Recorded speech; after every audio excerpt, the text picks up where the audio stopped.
And I started reading his reminiscences, and I said, I can never beat this. I mean, what he talked about was, from the economic standpoint, from every standpoint, really hit the nail on the head. Now, I was thinking 1950, he was still had that Ford back then. Interesting guy. But this is some really good stuff to think seriously about. Bloomsburg was an unsightable town of 4,000. 30 years, the only thing that changed was the front page of the paper, and that not much. People raised wheat, corn, sorted edibles, and the horse was a member of the family. But then came the Model T, and wonderful things began to happen, but slowly. Soon, a few progressive farmers, as I said, progressive farmers were ones with teenage boys, for the most part. Soon, a few progressive farmers bought about 1914. Life in Bloomberg began to move with its new sureness and swiftness.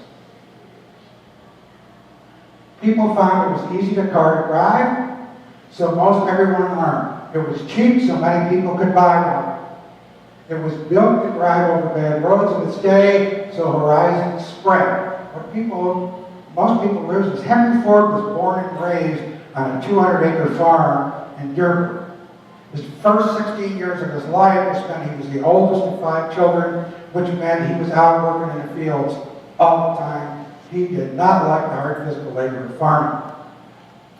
So he understood the remoteness, the difficulty of travel, all those elements. He designed the car. The Model T was the first car in the United States designed specifically to be able to be used on those rural roads. Since that was 60% of the population, that wasn't a bad idea for this car. Okay. So the horizon spread. Farm families could come to town more often and stay longer. Everywhere people began to congregate more. Social and civic clubs sprang up. Church attendance grew. All kinds of things were happening in those towns. The economics of the Model T were mildly revolutionary. Look at this carefully. Columbia County farmers who formerly needed all day to bring a load of wheat or corn to market by wagon could make 4, 5, or 6 trips with a heavily loaded car. And you see that in the background, that's called a heavily loaded Model T. That's it. That's how they used to load them. And the cars loved it. Because they could market more, they raised and sold more, their prosperity helped retail stores thrive. So chain stores owners started moving into the smaller towns, giving them better selection, better pricing, furnished incentive for expansion and more building. This has been reaching more customers with improved transportation. The town grew as more streets were built, more houses clustered around it. Local products reached more distant markets and brought more money back to Bloomsburg. The town grew apace, and with the service industries needed to keep functioning, bank, stores, electric, telephone, and gas companies. So that was the story in rural areas, and as I said, you just couldn't put it any better than one house. You know, the real, the true impact. And remember, we were an agricultural nation. This was the heart of the country that was changing. Okay, this is rural education. By 1900, 34 states had compulsory education. Typically, it was grade 6. Some of them went through grade 8, but most stuck with grade 6. By 1910, 72% of American children went to grade school. Half of the students went to one-room schools yet. So we still consider one-room school. Why was one-room school there? Because on these farms, they didn't have time to stop and hook up the horse and take the kids to school. That horse was out in the field making food. So the kids had to be able to walk to work. In the rural areas, those cities couldn't afford to put schools up all over the place.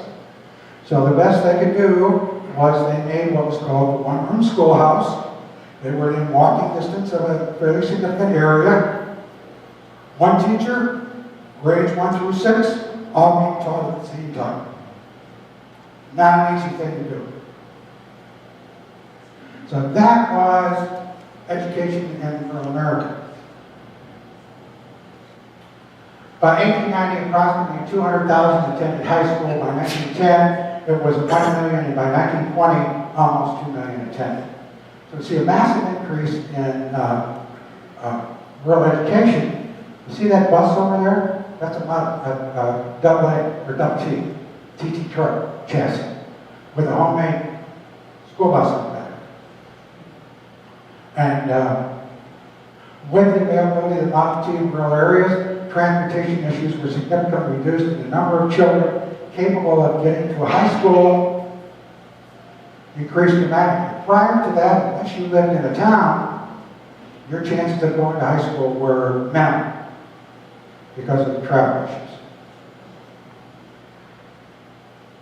Okay, the fifth change. The Model T, the necessary and sufficient cause. Those of you that understand philosophy will probably question that, but the Model T itself caused change. Demand for the Model T was so great that it created the need for a totally new production process. There was nothing out there at the time that allowed Henry Ford to satisfy the demand for his automobile.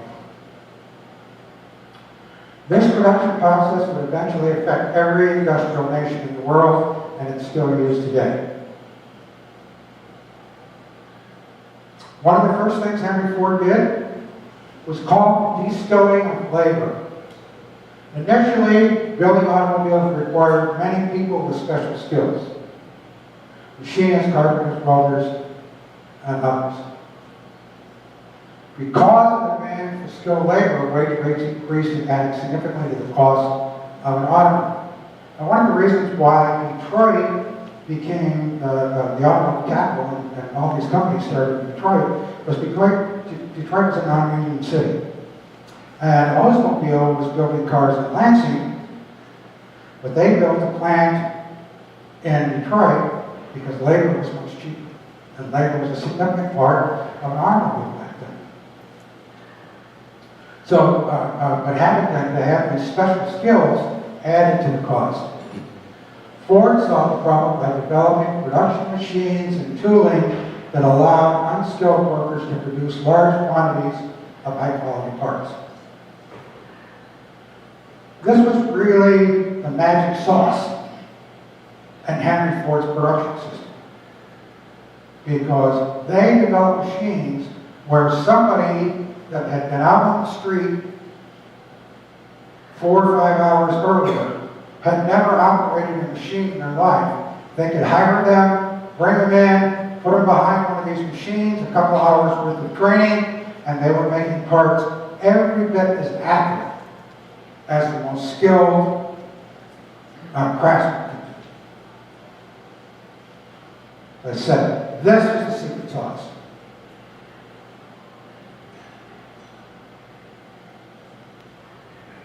Machine design. Ford had a machine department, a design department that created special machines to create mass quantities of interchangeable parts. One of the machines they designed would drill 45 holes in the Model T cylinder block at one time, not just one engine, 15 engines at a time.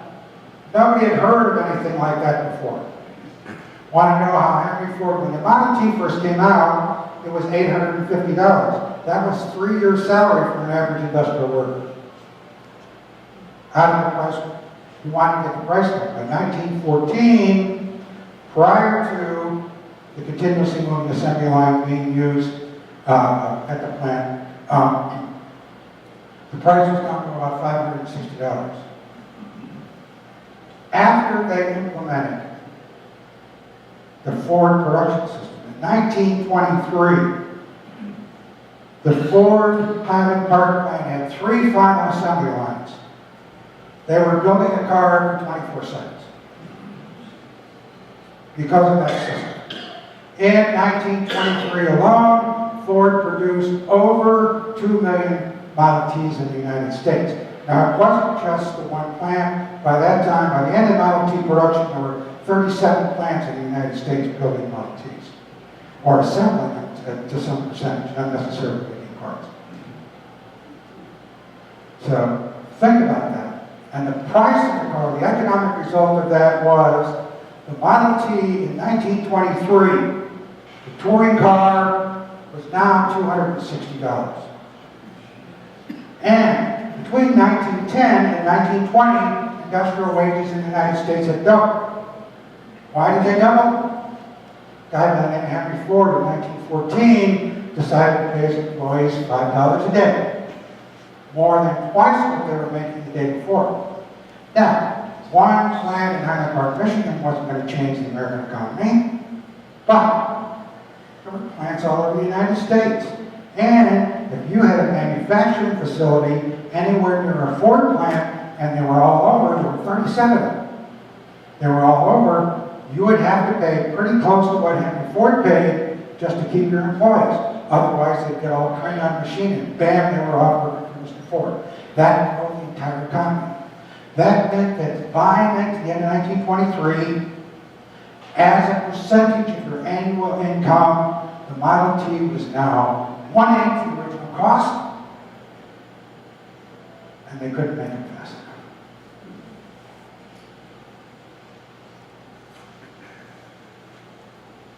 Okay, there were 50 miles of belting. If you look at that picture over on the side, that shows part of the Highland Park Plant. All those machines, they didn't have independent electrics, motors for those machines. They ran on an overhead shaft that had a pulley on it and a belt would come down. Anyhow, in Highland Park on any given day, there were 50 miles of belting operating, running those machines.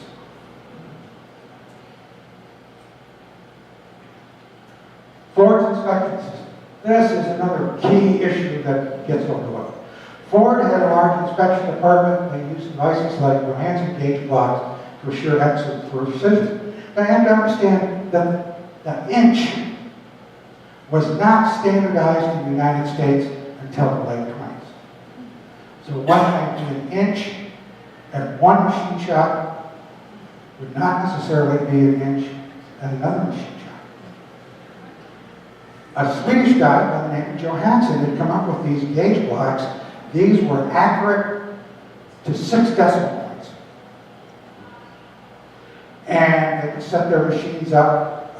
Henry Leland used Johansson blocks when he won the award in Europe for interchangeability. He used Johansson blocks. He bought some Johansson blocks. Ford went better. He bought Johansson. And had it shipped to Dearborn. Johansson moved to Dearborn with one of his machines, and he was made. If you wanted Johansson blocks, you had to go to the Ford Motor Company. But these guys would inspect those machines every night. Now it's interesting. When I was at Ford, I was involved in a very intensive study of Toyota. We were studying their. I was studying their design and engineering system. Others were discussing the manufacturing.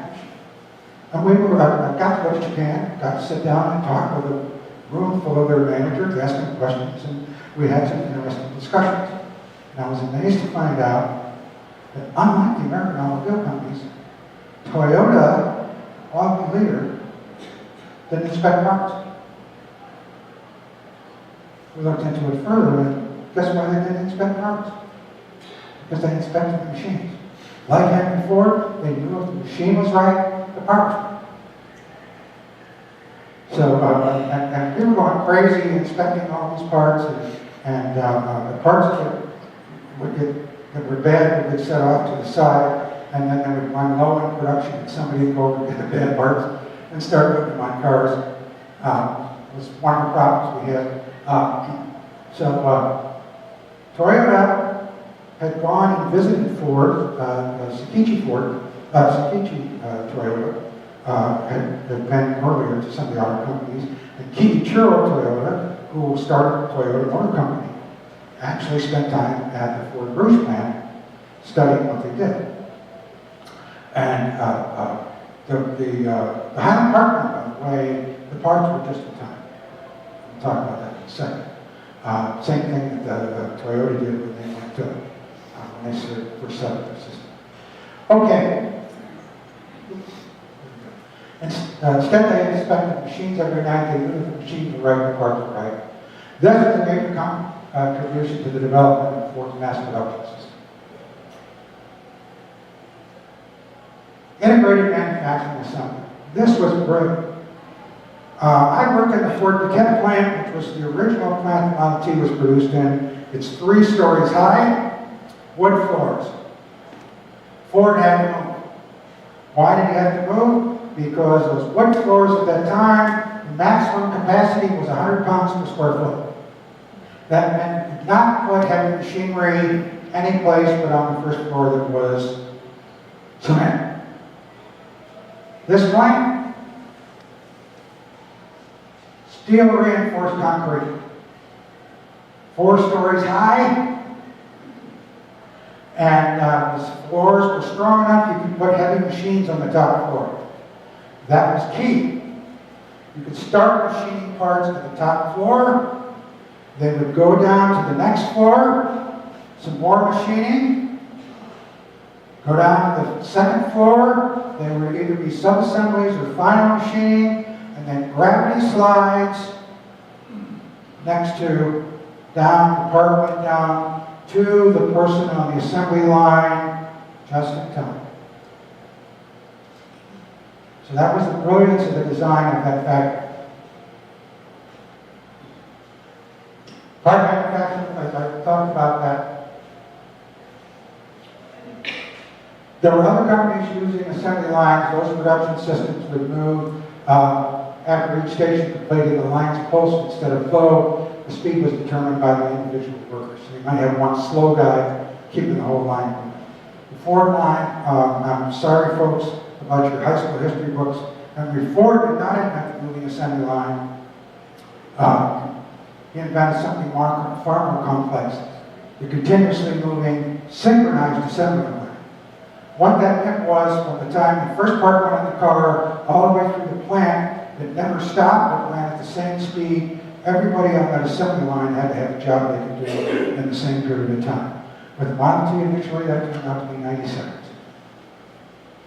So you're working on the assembly line, the car's coming by, and you reach back and grab the part. You did not have time to scrounge around the floor, go back to a box, that part had to be right next to you. And you picked it up and you put it on, and it had to be on before 90 seconds, because 90 seconds there was going to be another car. 90 seconds, another car. The other real miracle, mass interchangeability. Nobody had ever dreamed of that before. That meant that every part that came down that slide next to that person was exactly the same as the part that you just put on 90 seconds earlier. And if you were out in Bordeaux, Iowa, and you needed a part for your car, you go down to a Ford dealer and get it and walk over and fit it. Other cars, take your file. So that was also part of the magic. The Ford system simplified, synchronized each task, as I said, 90 seconds, and it ran at a continuous speed. That's what Henry Ford invented. This system revolutionized production all over the world, and it's still used today. That's one of the reasons why what we buy today costs far less as a percentage of our income. We've got this, other thing that keeps our money down every year. The sudden change, forcing development of a road system. Let me stand off a bit. And the models, and that's a perfect example over there. That's what the roads were like. 1912, the U.S. had 2.2 million miles of rural roads. Only 8.6% of these roads were some kind of improved surface. Let me explain improved surface. That meant rocks, logs, very few paved roads. Very few of any kind. Some blacktop, but not very many at all. Most of them were like we see over here. These railroads were primarily to connect farms and ranches to towns or railheads. That was the real purpose, is to get the farmer someplace to bring his goods to town. And as we can see, that wasn't particularly easy to do. Maintenance of these roads was the responsibility of the local citizens. Now, what that meant was that was part of your annual taxes, is you had to spend so many hours working on the roads. But there was nobody back watching how many hours you worked, and nobody ever did it. So there was no real improvement in the roads. In response to this, in 1912, automotive entrepreneur Carl Fisher began promoting the construction of improved New York to San Francisco highway to be known as the Lincoln Highway. You see a picture of it here. This was to be accomplished without federal tax money. Ho, ho, ho. That was the idea, that's the way it started, but as typical, things bogged down. Now, the United States government started, the first time they authorized any money for roads was 1916. And then this thing called World War I came along and they said, oops, we really can't use that money for roads. So road construction really was held off until after World War I was over, and they did spend some money in later years. The road really wasn't finished until the late 20s, and it did involve some money. But it was a way to drive all the way from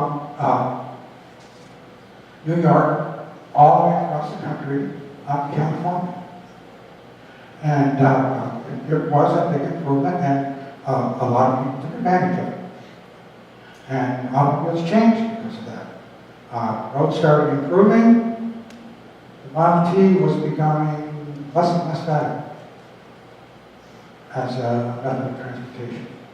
But yeah, they did complete that. In 1915, Fisher's organization began a new project, the Dixie Highway.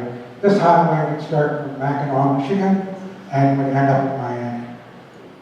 There was a reason for that. Fisher had a huge investment in land in Miami, and he wanted people to have a way to get down there. And so they started this road, and they did eventually build it. It went from city to city, and there were some variations in some of the roads.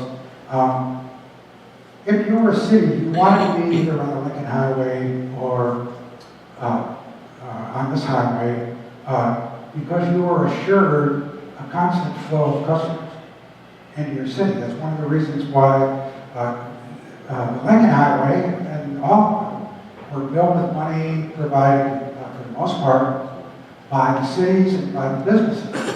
Because if they knew that they were on that highway, that they would have a steady flow of business. Economically, it was a very smart thing for them to do. So, so they invested. One of the other things is one of the cement companies would donate enough cement for 1 mile of the road. So they would go out in between the cities, right in the middle, and put a 1 mile section. So there was this dirt, gravel on either side of it. And one of the first stories of when they got the first one done, there was some guy with a car out there all day long driving back and forth on that mile. It was so tickled to have a piece of road. But they figured with that road in the center, that would entice people to invest in building the rest of the road that way. So that's a lot of how this part of the Fisher philosophy, and it did work to a certain extent.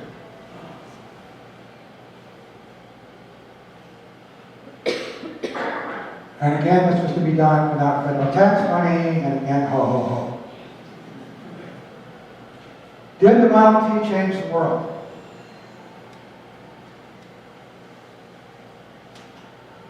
Ford Canada, Walkerville, which is not part of Windsor. 1904 and around 1915 produced cars for all of Canada and British Crown colonies. For right-hand drive, South Africa, India, Thailand, and Australia. And if you go to a Ford plant in the United States, the steering wheel was always on the left-hand side. The Model T was the first production car in the United States with left-hand drive. Canada, and there was no driver's door on early Model T. The emergency brake was there, the horn was there, you couldn't go out even if there was a door. So it was an opportunity to save money. There was no driver's door on a Model T touring car. And but in Canada, they had 4 doors because they built both right and left-hand drive cars. So they needed a door on both sides, depending on the country. And they would ship, Australia was a unique country. They had 5 different companies in each province in Australia. Canada built a running chassis, and it would be shipped without a body. Because if it had a body on it, the taxation was through the roof. If it was just a chassis, very low tax. So they sent the chassis down, and these companies would have bodies, special bodies made for these cars. So you see, Australian Model Ts, there's some real variations. They had some weird things like a rear gas tank with a fuel pump. They had some really nice cars, nice bodies for these cars because they were upscale from the United States. But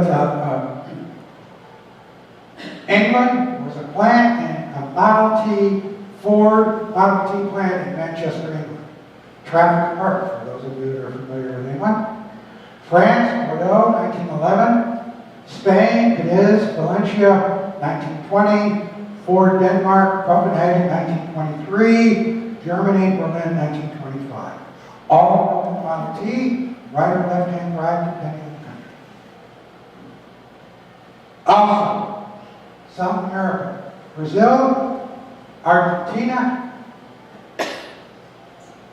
Australia, and Colonies asterisk is because in 1925, Ford got rid of the 5 different companies and consolidated it, and so they got exactly the same car that we got, only it was right-hand drive. And Japan, Yokohama, in 1925, built in Model Ts. Okay, this went faster, at least for me, than I thought it was going to. You folks get a bonus round. Any objections? The $25 Model T, and I'll leave you with this one. In 1920, Henry Ford was working on his 6 million Model T. The price of a Model T, new Model T, was about $360. What do you suppose that did to used car prices in the United States? It killed them. You could buy a used drivable Model T for $25. That fact created a $200 million a year aftermarket parts industry, all things you could do with or to this Model T. In the 1920s, half of the race cars in the United States were Model Ts. 1915, you could buy an overhead valve conversion kit for a Model T. 1920, you could buy an overhead cam conversion kit for a Model T. 1925, you could buy a double overhead cam 4-valve conversion kit for a Model T. Interestingly enough, some of the people that designed those parts were a couple of brothers called Chevrolet, and they had sold the rights to their name to Mr. Durant, but they went into the race car business, and they were building Ford race car parts. But the one I want to talk about, the one that is my favorite, is this ugly looking thing over here. In 1920,